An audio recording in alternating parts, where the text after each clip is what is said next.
you went through, what was it, 330 cases of terror that had been prosecuted in the United States since September 11. Who are the 330? Well, they're overwhelmingly Americans, and in fact, the sample size, Michael, since we last spoke, has grown to, I think, something like 375 cases since 9/11. And 4 out of 5 of these cases are American citizens or legal residents. Very few of them are refugees, about a dozen.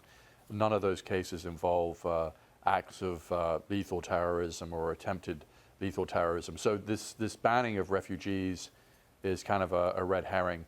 And by the way, we've accepted 10,000, 15,000 Syrian refugees, as you know, Michael.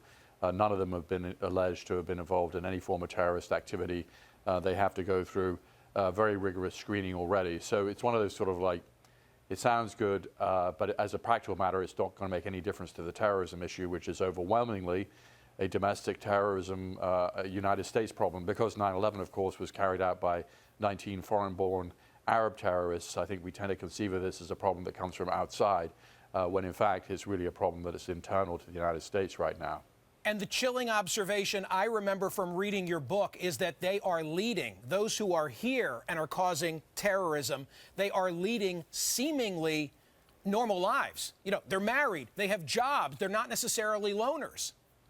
Right. I mean, we tend to think of, people engaged in terrorism as perhaps poor and very young and guys who without family responsibilities. But, the kind of general picture you see from these cases is, they tend to be about a third are married, a third have children, reasonably well educated.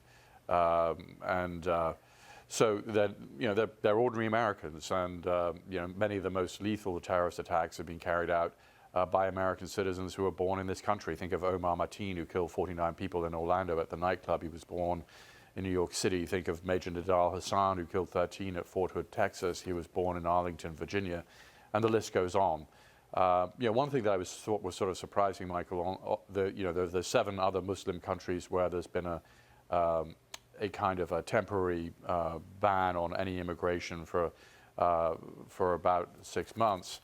One country that wasn't on that list is Pakistan, which I was sort of surprised by, because there is a case which I think is a reasonable one for supporters of Trump's actions to point to, which is the woman in the wife in the San Bernardino case, where 14 people were killed in December of 2015. She actually was a relatively recent migrant from Pakistan who came to the United States on a fiancé visa. But Pakistan, strangely, wasn't on this list. There is a number of Muslim countries.